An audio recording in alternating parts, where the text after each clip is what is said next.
Hey y'all, it's Mary Hyatt, and I am so excited you're here for this month's topic, which is all about femininity. If you are tired of taking your cues of being a woman from diet culture, Hollywood, or the porn industry, this is going to be a great month for you. We'll be exploring the different facets of embodying your own unique femininity and create the space so that you can tap into your own feminine essence. Ooh, this is going to be decadent, y'all. So let's get into it. Welcome to the Living Fully Alive podcast with Mary Hyatt, here to help you find your authentic voice, learn how to love yourself, and embrace your life. And now, your host, life and mindset coach, body love advocate, and doTERRA Presidential Diamond, Mary Hyatt. Hey everybody, it is Mary, and I am so excited about today's episode with our guest expert. Y'all know I always bring on at least one, if not a couple, different guest experts to talk about the theme of the month. And since we're talking about femininity this month, I decided to bring on a feminine embodiment coach that I am connected with. Her name is Simone Turner. And she is the founder of the Wildly Nourished Woman Collective and a holistic lifestyle expert guiding women to become the most successful and healthiest versions of themselves possible. Simone and I get into a really amazing conversation, and it's really cool because she is trained as a holistic health and embodiment coach. She's also a Reiki Level 2 practitioner. And so it's neat to talk about energy, talk about embodiment, talk about femininity, and empowering women to step into and reclaim their personal autonomy while building authentic sisterhood is what lights her up. She is strong, she is passionate, she is feminine, and she loves nothing more than to support women to feel their best spiritually, mentally, emotionally, and physically. And she's just super fun to talk to. Simone loves her dog, Oatmeal, her ShiTzu. And when she's not doting on Oatmeal, she is coaching women to step outside the societal box, disrupt the norm, and help them birth new beliefs of what feminine embodiment and living a wildly nourished life personally looks and feels like. So without further ado, here is my conversation with Simone. All right, real quick, I had to share the exciting news that you can now text with me. And yes, it is really me. There's no team. There's no automation. Like, I am actually on my phone texting you. And I love this because if you're like me, you're sick of all of the drama and the negativity on social media, or maybe your inbox is completely overwhelmed with emails and you don't even get to read my emails. Well, now we can chat over text. And what I love about this is that I'll be sending you little love notes and reminders to bring in some more ease and gentleness and light and grace and love into your life through weekly affirmations and encouragement. So what do you say? You want to be text friends? Let's do it. Here is my number, y'all. Grab a pen, or of course you can go to maryhyatt.com/text. But here's the number. It's 615-930-3522. And say hi. Let's connect. All right. Now back to this week's episode. Hey, everybody. It is Mary, and I am so thrilled for today's episode. Man, I tell you what, this is like my favorite month already from the whole year, getting to talk about for 5 weeks straight femininity. I mean, is there anything better? Ooh, just like gets me totally turned on thinking about it just from the inside out. And I love it, love it, love it. And today is going to be no exception for an amazing episode. But y'all, hopefully you've tuned in to the past 2 episodes that we've had. The first, I kind of gave us this foundation where I talked about all the rules, all the roles, all the expectations, whether that's culturally, whether that's from religion, whether that's from the area that we were raised in. Like, there's a lot of blueprints out there for women, and they suck. They're like 2-dimensional. It's coming from the diet industry. It's coming from the porn industry. It's coming from patriarchy. And so I kind of talk about, man, this is an issue for us as women. We haven't been able to explore that. And to understand that we have the opportunity to define what femininity means for us outside of the lens of how our culture dictates that. So that's a great foundational episode. Go back and listen to that, The Essence of Femininity. And then last week, I had Lindsley Brooks, my part-time co-host, on the show, and we had a fabulous conversation about feminine archetypes. And so if you're somebody who geeks out on like the Enneagram or human design or any of the personality profiles, this is a really fun episode because we get into the zodiac signs and we talk about the feminine archetype. There's 12 that correlate with your zodiac sign. So it's pretty, I think, just new information for a lot of people, but it gives you the opportunity to see that as women, we're so multifaceted. Like, it's not just I'm a mother, or I'm a boss, or I am a healer. It's like, oh my gosh, no, there's like 12 sides of me that I get to embrace and look at which ones maybe I feel resistant to or that feel deficient, and learn how to incorporate those and integrate those more. So that is a stellar conversation with Lindsley. This is like her jam. So she just throws out so much expertise in that episode, and that's called Exploring Feminine Archetypes. So go back and listen to that episode. But today, this is going to be so good, y'all. I have got, as you guys heard, Simone on the podcast today. Welcome, girl. I'm so glad you're here. Thank you. I am so happy to be here, and I'm just really looking forward to this conversation. You know, we were just talking in the kind of pre-show about, like, I reached out to you on Instagram and I was like, hey, do you know anybody that could talk about feminine embodiment? Lo and behold, you're like, hi, I'm a, embodiment coach, me right here. So perfect. I love it. So, girl, okay. I just want to give the audience like a little bit of background because this is such a cool concept, like feminine embodiment. How the heck did you become a embodiment coach? Like, did you get training? Like, how long ago was it? Like, give us a little background. Yes, I am officially trained as an embodiment coach, feminine embodiment coach. And just to go back a little, Mary, how I got into this is through my own health crisis. That's interesting, right? Yeah. So I started this journey with dealing with fibroids, and that was like in 2007. Okay. And that took me on an exploration journey of then becoming a health coach. So at first, I was a holistic health coach, and because I had related and how lifestyle contributed to that situation with fibroids, although Yeah. they say that they don't have a cure for it or they don't know, why women get it, but a lot of what is attached to it and what could exacerbate that situation is stress and not dealing with our emotions and eating the wrong foods. So that's how I landed in getting into holistic health coaching. And then the more that I started to deal with that, I started to realize like, this ain't it. Yeah. Like, this is not all there is to just, eating some celery and drinking green juice and you're going to be happy and healthy. And, there was a lot more to deal with. And I learned that women were really diving into the depth of themselves.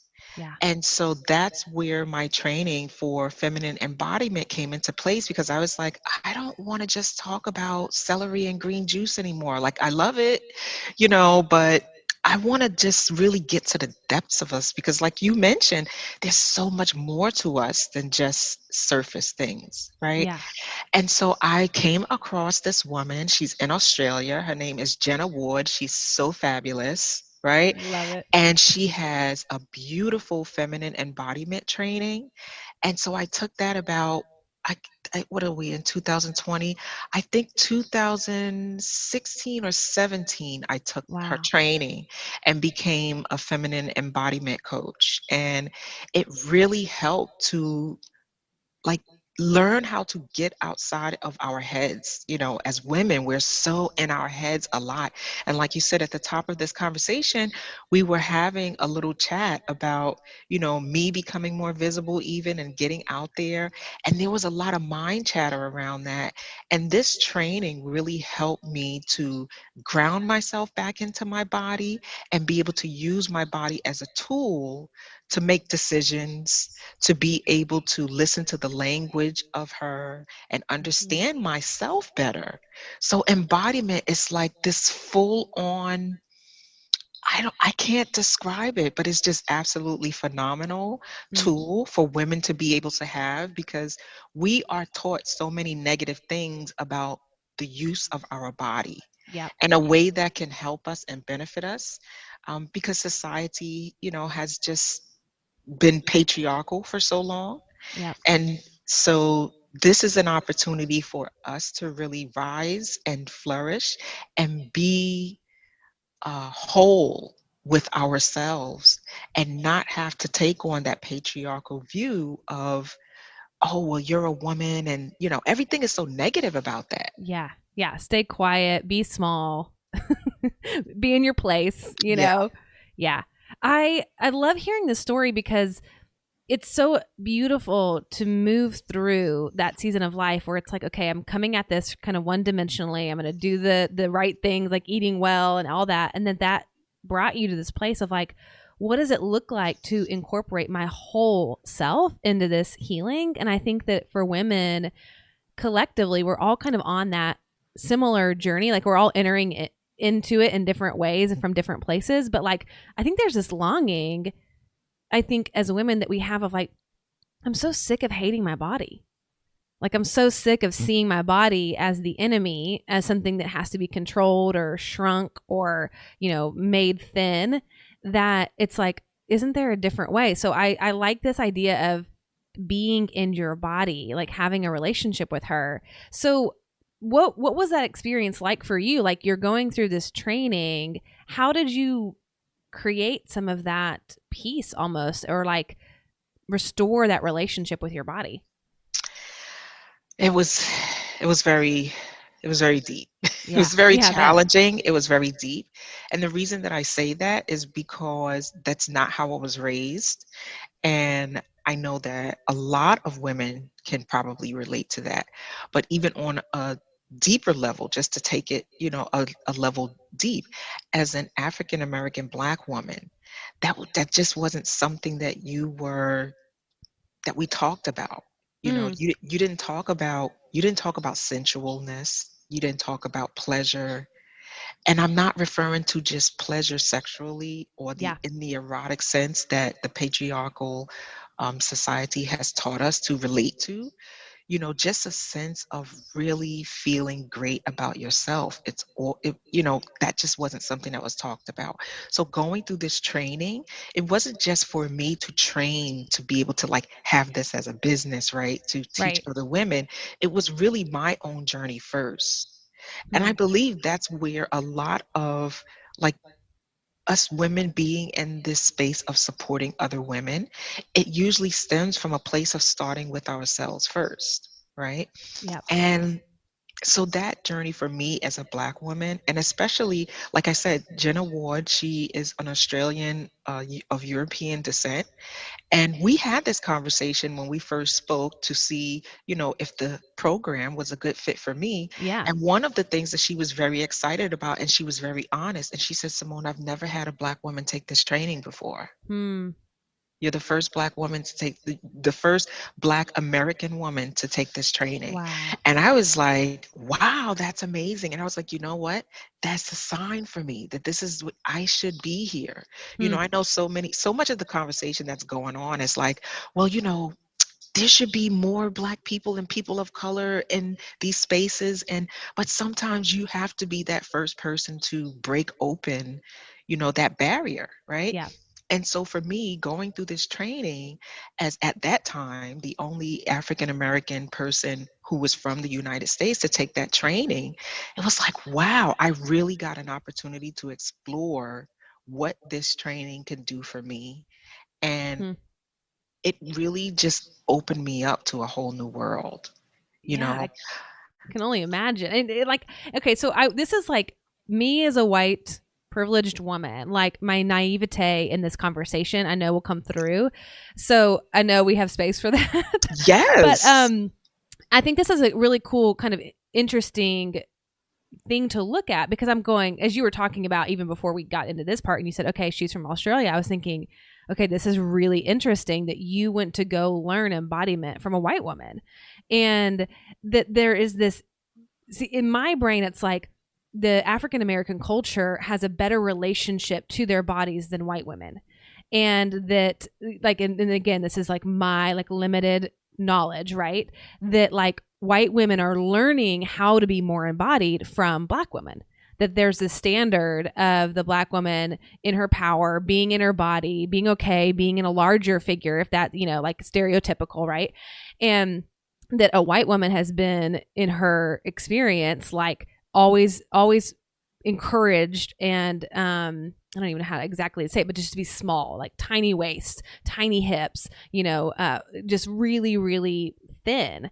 And so it's interesting that that dynamic, like if I were to go learn to be embodied, I would think, well, I would want to go learn from an African American Black woman, woman of color, even not even a Black woman, like, you know, Hispanic or somebody who has more rich culture in that way of being in their body. And so how was your experience in like push back on me in that of like, as a Black woman, like not only how is that experience going through being led by someone who is from European descent, but also just like how it's different as a Black woman to explore this whole concept of embodiment. Let me tell you, and this is why, you know, a lot of people are like, well, wow, you took a training, like you said, you took a training from a white Australian woman. Yeah. The thing that I love about that training and about Jenna is because as much as I learned from her training, she learned from me. Yeah. And it was a mutual exchange of, she realized that there were things that she didn't know and understand because she would never know and understand because she's not a Black American woman, right? Yeah. And so what I see now, because at that time, there weren't a lot of people doing embodiment training. At least I couldn't find them. Yeah. I couldn't find people who looked like me who were doing embodiment training. And so a lot of times when you see Black women or Black men or, you know, taking trainings from other people who don't look like us, many times is because we haven't been able to locate that person who does look like us who's providing that training. Right. And so now you have a lot more people, you know, like back in the days when people were talking about green juice, it wasn't popular. Right. So it wasn't a lot of people that you can find who looked like you who were teaching that. It was very, very few, right? Mm-hmm. And now it's like everyone has the opportunity to be able to teach this. Everyone has the opportunity to be able to partake in it, which is great because Yeah. that's showing the need for it and that people are hungry for this information. But at the time, I couldn't really find anyone at that moment that looked like me that was taking this training. And I agree with a lot of what you said. Like, you know, Black women are powerful. We're very powerful. Yeah. And women collectively are powerful. Yep. But to look at in terms of what's the word that I'm looking for? Expertise and people out there teaching. You know, a lot of us, they are teaching. Let me just go back. Mary, the reason, I'm not saying that there weren't people who look like me out there, but they weren't visible. I didn't know who they was. And it goes back to what we said. We're taught to, like, you know, stay hidden. Don't speak a whole lot. You know, you have gifts, but don't brag about them. Yep. Don't tell people about them. You know, and so you have a lot of healers of Black and brown descent who they aren't visible. Mm-hmm. So how could anyone find us? Yeah. And that's the thing that I'm learning. And if anyone is listening to this and you are a Black or brown person and you have these gifts, I really challenge you, get visible, because there are people like me 3-4 years ago who are looking for you now. Yep. And how do we look for people? We Google them, we look up on Instagram. If we're not seeing anything, you know, that's posted about it, we don't know that you're doing this work. Yeah. And so naturally, we're going to gravitate to the person who is doing the work, that is being visible, that we see.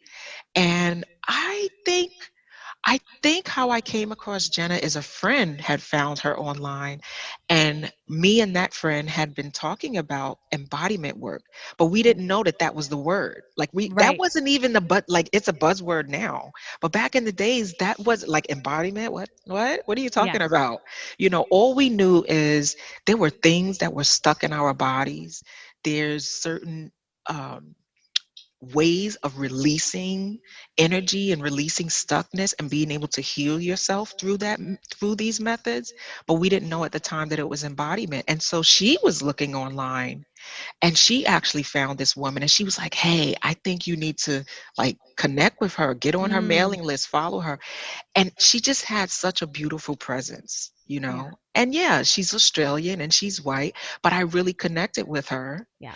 And we got on a phone call, we got on a little Zoom call, and just the things that she spoke to me about, I really felt she was honest, because we Mm, had a really good conversation about the fact that, hey, I know you're a white woman and I'm a black woman, and I'm here taking this training from you, and I have to figure out how to make this my own. yeah. And she allowed space for that. It wasn't like, you come in and you follow my 10-step process and you do it this way. She's like, Simone, I need you to make this training your own, because Yeah. I know that it's going to be different for you. I know that the people that you are going to touch who do not look like me are going to need more than what this training by itself has. I'm going to Yeah. need you to bring your piece to it and make it your own. And I love she that. allowed space for that.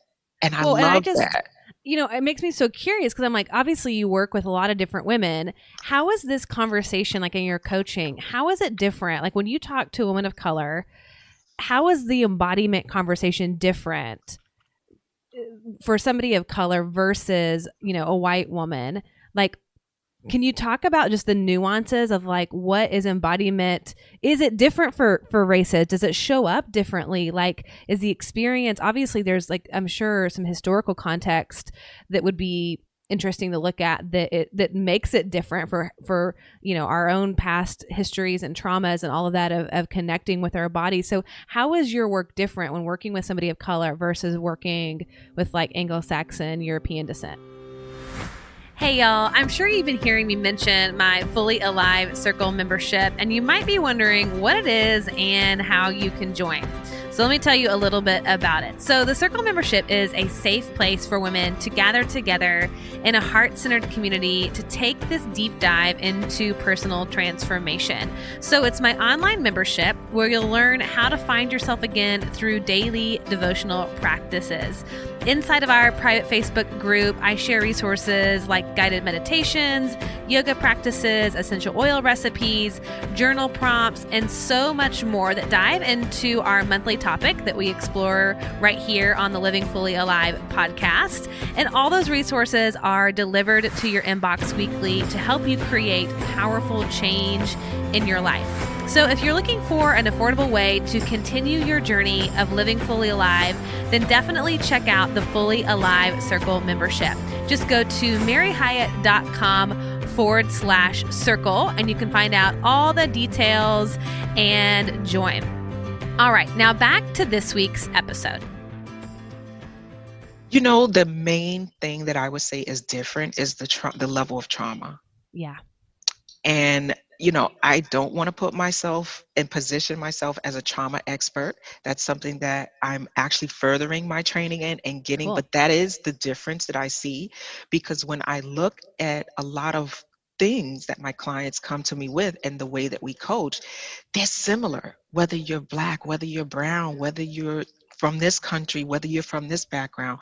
But what I do see differently is the level of trauma that Black and brown people are dealing with versus white and European people, of that background. Yeah. And so it is a little different, the way that you go about just having more compassion, being able to let that person know that you're supported, that they are supported, Yeah. being able to help them to understand that this is a space that is judgment-free, Yeah. that is safe, because there's a lot of black and brown people who, especially women, that they don't feel safe And that was another thing with the training that I took.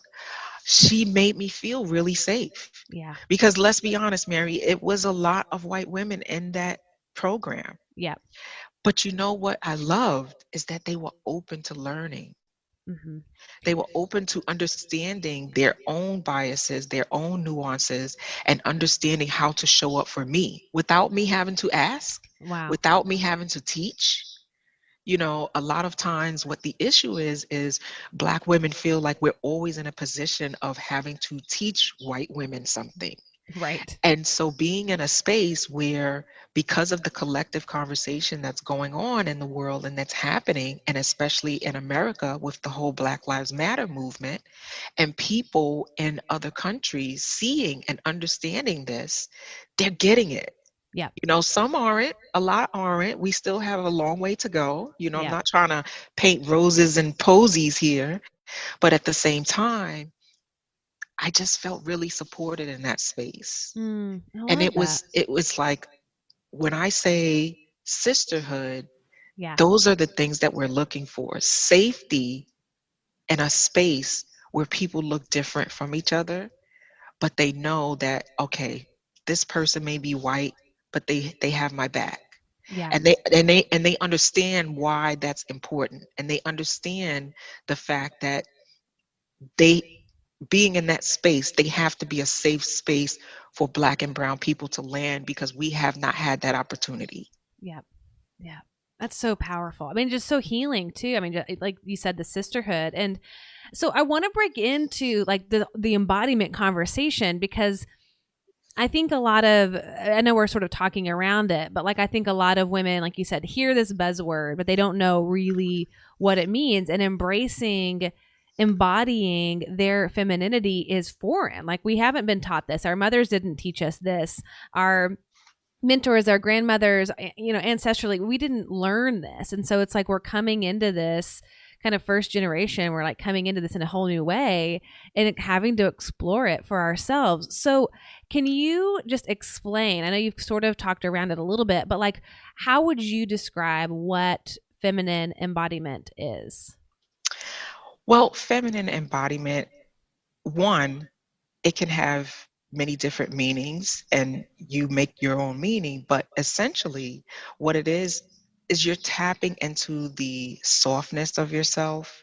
And when I say that, I'm not talking about, you have to wear a dress and you have to wear makeup, and that's not the definition of femininity. Yeah. But we have been operating in such a masculine way that a lot of times we don't know how to soften, how to relax, how to just be still. Being still is a part of feminine embodiment. Mm, And so, you can say, well, men can be still. Yes, they can.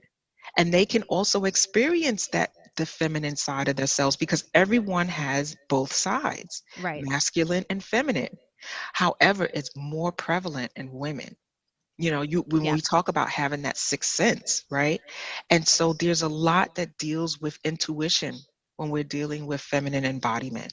There's a Mm, lot that deals with us being able to trust our inner voice that speaks to us, yeah. because a lot of us do not trust that voice, and sometimes for good reason. There are people, I go back to the part of the trauma, there are people who have had levels of trauma that they just don't trust themselves anymore. Yeah.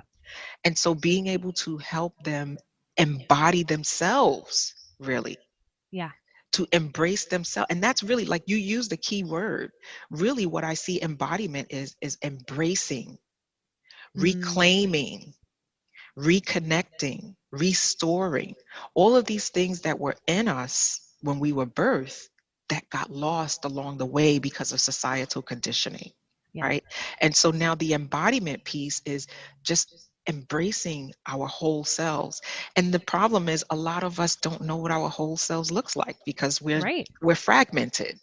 Yep. So how do we bring all these pieces together? Because it's not just about feeling good, it's not just about looking good. It's about, even when you feel your worst, how do you embrace that? Mm, How does your body react to that? What is your body like? Our bodies have a language that's part of embodiment, right? Our bodies have a language that it speaks to us. And many times, because we haven't really been guided into hearing that voice clearly or trusting that voice, we don't know how to have communication with our body. Right. Right. Oh, it's like so foreign. I mean, just even that concept is so detached. And how do you get people to get back into their bodies? Like, what are some of the practical tools you use to get people to like even begin to hear that voice inside again, or even tap into some of that wisdom or some of that language? Like, practically, how does that work? So through coaching, and this is why I tell people, like, this is not a one-shot deal. Yeah. This is not something that is a quick fix. Like, you have to be open to having the journey, right? And so one of the things along that journey within the coaching container that we do is we do a mapping process in addition to being able to help release through body movement. Yeah. And that is whatever is comfortable with that person. Like I tell people, don't try to control, like I'm shimmying my shoulders, that's control. But what if your body wants to move a different way?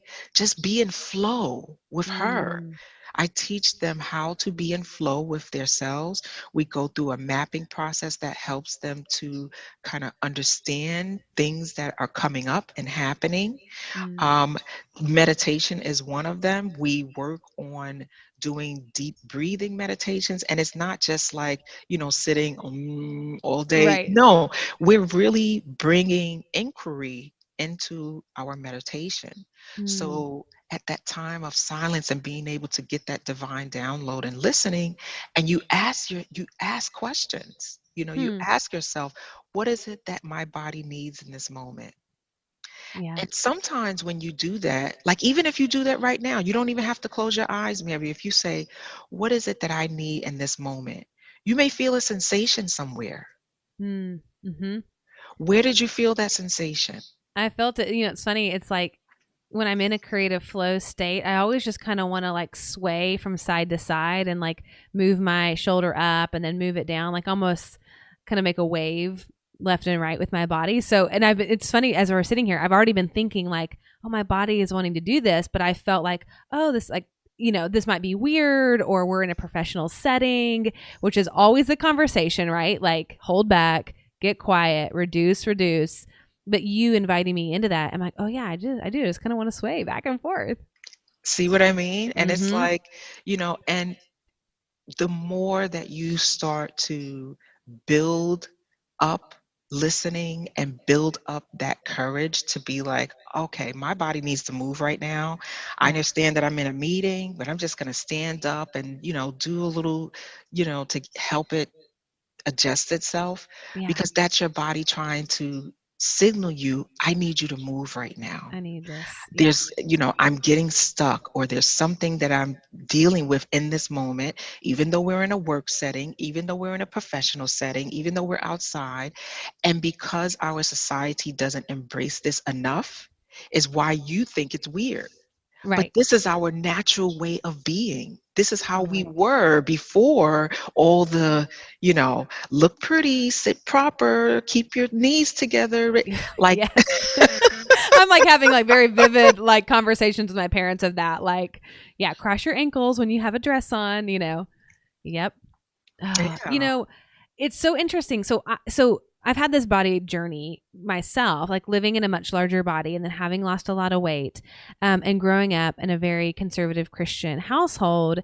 There was this fear around being too much in my body, that would be too sexual, too promiscuous, would be a word that would have been used. And so everything was a little bit like a denial of everything that you're talking about. It was like, be still, like literally like just be still. And I can remember so vividly, I was on an international flight, and my body, so when I was living in a larger body, my like ankles would swell, my knees would swell. Like it was just a really physically painful experience having to fly long distances because of the pressure.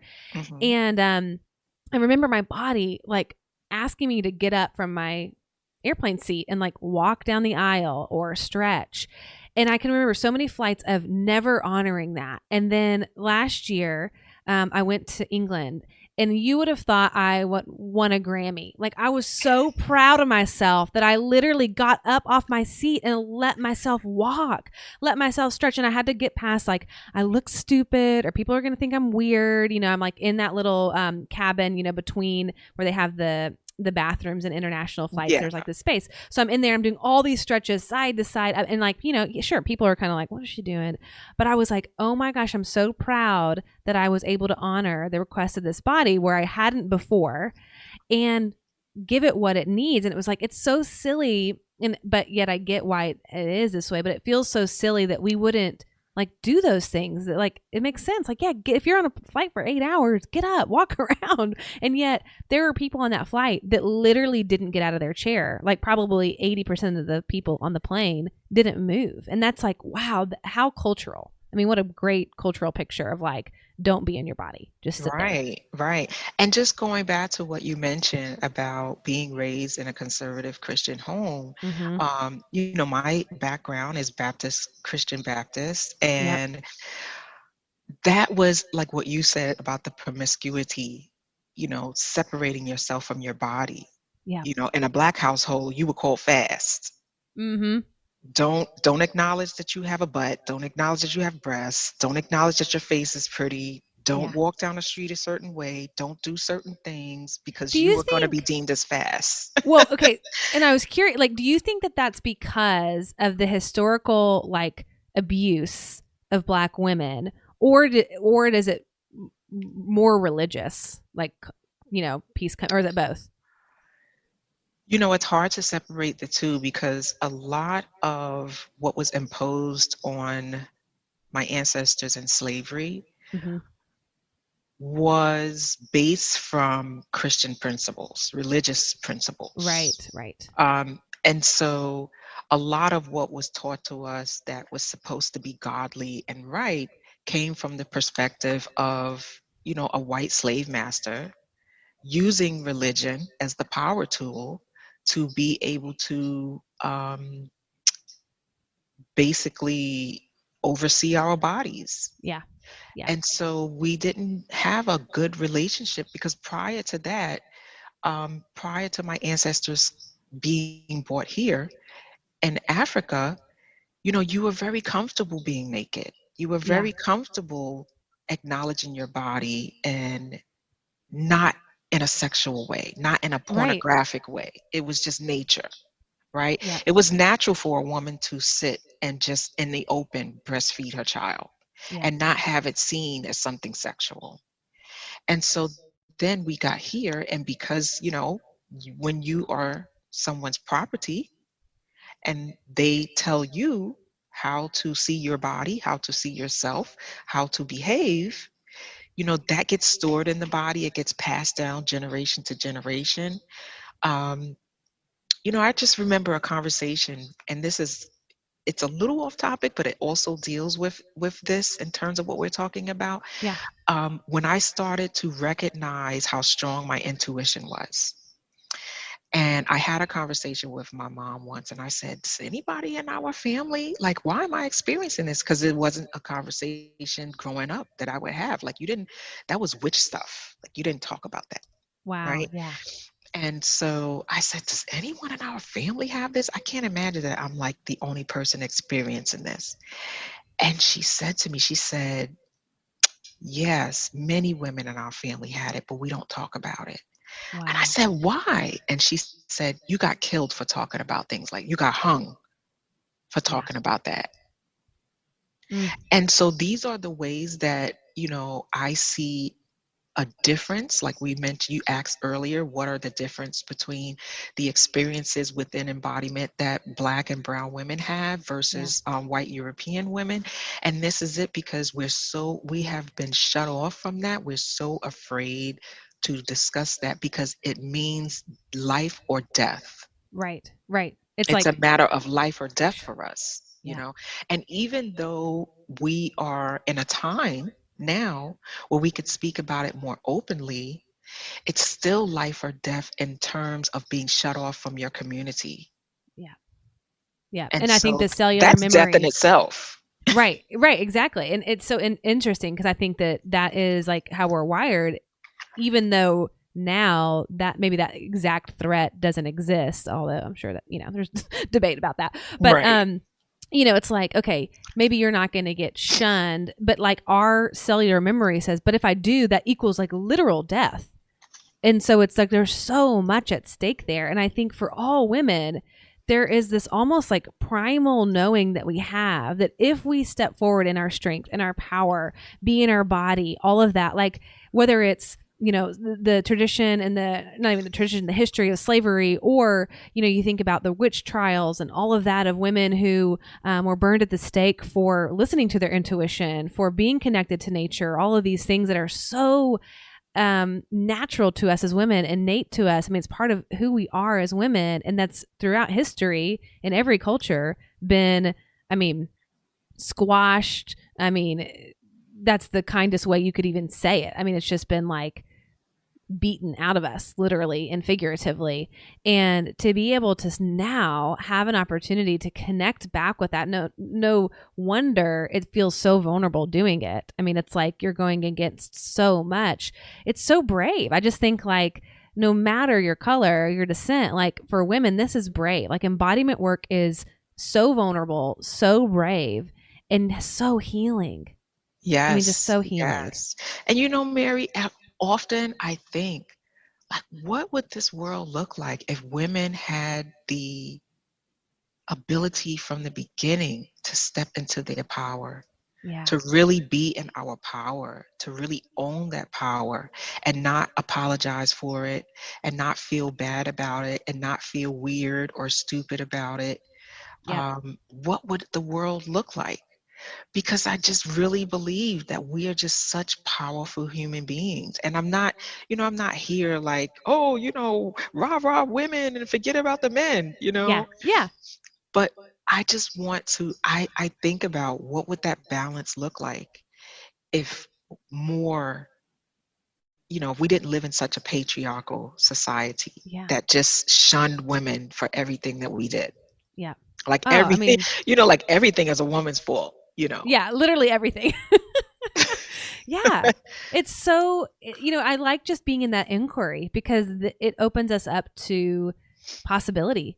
It opens us up to hope of like, we are a part of that change now. And because we're at the beginning of this transition, it's like we might not get to see that in our lifetime, but we're part of that becoming. We're part of that embracing more of this. And I think it's happening and we can feel that, we can sense it. It's in motion and we are getting to have a hand in that, which is so beautiful. And it makes me think about just this whole concept of femininity and what it means to be a woman. And I think you mentioned something earlier when you were talking about, it's not about like, dresses and lipstick. So like, what is it that we have to overcome as far as the misconceptions of femininity? Like, what do you find that people think about for what it means to be a woman? Like, let's talk about misconceptions for a second so that we can really get clear on what it is and what it isn't when we're talking about femininity. I think one of the biggest misconceptions is that people equate femininity with beauty. Yeah. And, this person is beautiful. She's feminine. She wears dresses. She wears makeup. She always has her hair done. She's always put together. For some people, that's feminine. Right. And that's one part of being feminine. That's one part of femininity, but that's not femininity in its whole. Yeah. Right. And so, because when you think that way, what happens is you're leaving the rest of the segment of people, of women who don't relate to that, you're leaving them out to believe that they do not possess femininity, that they do not have, they aren't feminine. And so that's the narrative also that needs to transform within the embodiment space and feminine embodiment conversations, is that it's not beauty. Right. We're not talking about a spa day here. Right. Like that's an old paradigm. It is. Yeah. Man, I think it's in so many ways that's so freeing, I think, because especially if you don't identify as the stereotypical cultural beauty, quote unquote, like you're screwed, like if it feels like, okay, that's so unattainable, then how will I ever get there? And it's like, oh my gosh, there's so much more to femininity than this beauty piece. And Right. it's just, it's sad that we've reduced it to that. And it's just like unattainable. I mean, you're just like, how many different shapes and sizes are there in the world? There's just no way that everybody could fit into that box. And if that's the only criteria we have for being feminine, well, forget it. Like, we don't even stand a chance. Right. Like I had, let me just give you an example, Yeah. Mary. I had a client come to me, and well, someone referred her to me, and we got on an initial call, because I always like to get on initial calls before I like commit or agree to work with anyone, because I want to make sure I'm the person to be able to support you. Right. And so we got on the call, and I said, well, what are we on the call for today? And she said,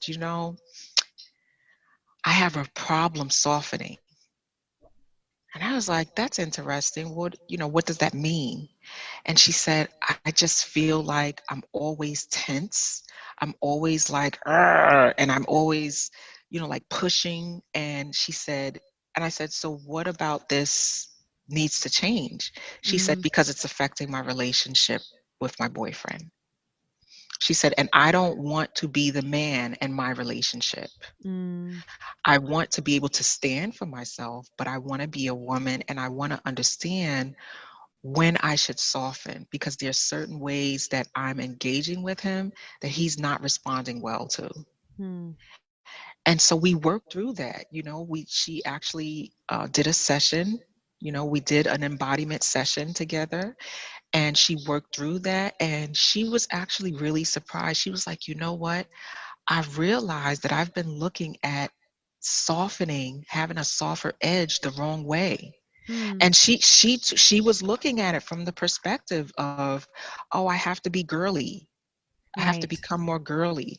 And then by the end of our session, she was like, yeah, I realized that has nothing to do with Right. That has nothing to do with it. Yeah, it's energy. Yes. It's the energy and how you show up and how you communicate and how that communication is received by others. And of course, we can't control how others receive things, but the energy that we're putting out can have a huge impact on how they receive it and what they communicate back to us. Yeah. And so I think that she has found some relief in her relationship, because she understands, oh, there's certain times where I don't need to be aggressive. Like, Right. I can still get my point across and have this conversation and not have to be, I'm not bypassing and I'm not being passive aggressive. I'm being honest and straightforward, but I'm doing it in a way that softens my energy so that he can receive it better. Yeah. She's like, because I don't want him to feel like he's in a relationship with a man. I mean, Yeah. not that there's anything wrong with that, but that's not, he's in a relationship with a woman, and that's who he wants to be in a relationship with. And she doesn't want to push him away by him feeling like she's too aggressive. Yeah. And yes, there are times where we as women, we have to be aggressive. Yeah. But there are times where we have to know how to, like, women, we kind of flow like the river. We have that ability to be malleable and change in that way. But so many of us take on this male energy, this masculine energy, that we're always in that situation. And for us, that actually causes physical manifestations within our body. Yeah. Oh, yeah. You know, Totally. so being able to embody softness, it's like an energy. It's an inner thing. It has nothing to do with this outer look that people want to attribute it to. So good. And it's such an important distinction. And I think too, just even understanding like softness doesn't equal weakness. That part. That's big, right? That part. It's different. It's so different. Because that's what she brought up. I said, what is it about softening that you're so resistant to? And she said, I'm afraid I'm going to be taken advantage of, and that people will see me as weak. And so we worked through that, in our session, and she realized that doesn't have to be the meaning. Right. And that's a lot of the work that I do, is that, I'm not teaching really anybody anything. I'm helping them to remember and to make the connection with things and to understand I can tell myself a different story. That doesn't have to be my truth. Yes. I love that. And that's the beauty of coaching, is it's like you are just creating space for that person to come back into contact with the truest version of who they are. And as we kind of wrap up, I would love for you to just share like a couple practical tips that the listeners can take with them to integrate this feminine embodiment like into their daily routine. What would be some of those tips? One big tip that I would say is get more movement in. Mm-hmm. And it doesn't have to be that, you're taking 30 minutes, an hour, or 2 hours of your day just to sit or try to, you can do things as you're cooking. So when you're cooking, tune into your body more. Maybe put on some music and, let your body, like our body loves to be delighted. Yeah. Delight your body in some way. If you're sitting and you're working, what can you do to be, maybe you can stand up and do your work, Mm-hmm. right? And these are things that are practical, because what is the biggest thing that people say they don't have? Time. Right. I don't have time. Totally. I don't have the time to be able to give myself this opportunity. But what you do is you create little pockets of time. Don't overwhelm yourself if you're just starting out with this journey by trying to sit for an hour to meditate and do body movements. That can come later. Yeah. Find little pockets where you can be able to tune into yourself. And what this will take is your willingness to be able to carve out time for yourself. To say, you know what? I'm going to make cooking my meditation time. While I'm cooking, I'm not going to take any phone calls. I'm not going to be on social media. I'm just going to be attuned to the present so that I can hear myself.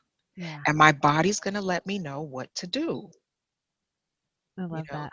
And that's something practical. And another tool that I have, if anyone would actually like a meditation, I do have a free meditation that Yes. people can download. And I don't know if you're going to share, you'll probably share that information, but there's a really nice download that brings in inquiry of asking yourself questions during the meditation, being able to breathe, being able to open the body up. Because what I find a lot of times is that people like to start with meditation, but sometimes their body isn't open. Right. And so being able to do that, and if you don't feel safe, listen, I understand there are people out there who have had, sexual trauma happen. If that's something that triggers you, you want to make sure that you're getting the correct support from a professional licensed therapist, right? Yep.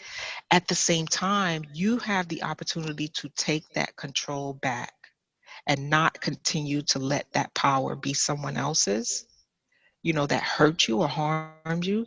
Be able to take that control back to really start to get comfortable with your body.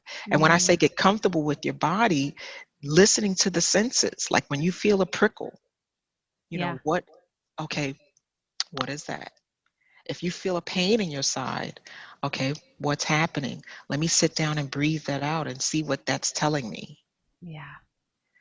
We are in a society where busy is like a badge of honor, and we need to stop that. Yeah. We need to totally change that narrative and understand that rest and restoration of our health is what is going to, really keep the engine going. Yeah, totally. I hope that this year, like more than ever, has given us the opportunity to see that in such a different way and inviting us into a new way of being. And I love those practical tips so much, of just opportunities and things that you're already doing to get into your body. And I'm so glad you mentioned your meditation.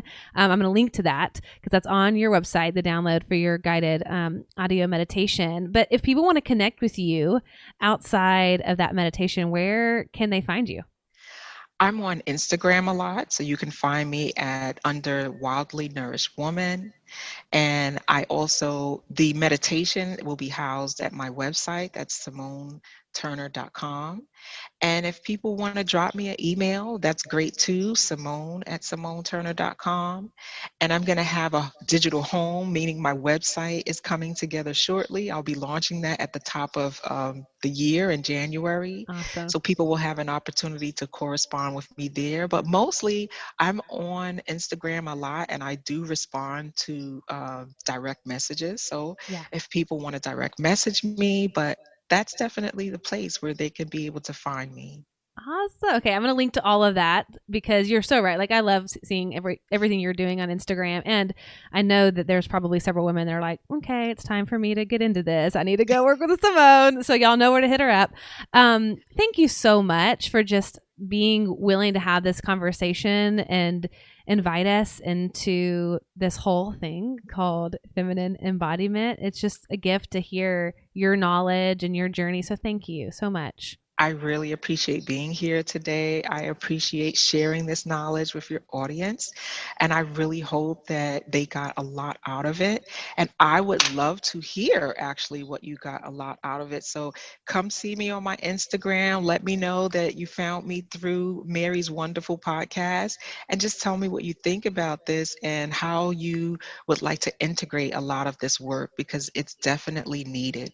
This is going to raise our vibration as women, to be able to raise, empowering ourselves to really step into that next phase. Because listen, we're coming into like the age of Aquarius, and that's a whole nother conversation. But it's really a period of knowing coming forth, and a period of everything being revealed. Like, this year was so tough on a lot of us. It was really tough. But having tools like this helps you to get through them. And like I mentioned to someone before, these tools are in place not for just when you feel great and when you're in a good place. They're really there for when you are having a tough time and you need something to help you get through. The tools, our wellness tools, are what can support us. Amen. Right? Yeah, So I couldn't agree with that more. So I encourage everyone to, use the embodiment tools, whether it's my meditation, a lot of the conversation that Mary is having this month, tap into these, and not just gather information, integrate. Start to really put these things into practice in your life. Thank you. Thank you so much. And y'all, we've got several more episodes this month to get into this even deeper. Connect with Simone, send her a DM, let her know what your takeaway was from this episode. But I'm excited to be with y'all next week and the following weeks after. But until then, remember, the purpose of life is to be grateful, to be great, and to be full. I'll see y'all next week. Bye. Hey y'all, thanks so much for listening to today's episode. I hope you got some amazing nuggets to take home and start implementing into your life. And if you're looking for the show notes and links, head on over to maryhyatt.com/show. And if you loved it, why not bring your girlfriends along this journey of becoming fully alive with you? Just give a quick share of this episode to your social channels and enjoy those debriefing convos with your besties. Thanks again, and I can't wait to connect with you next week.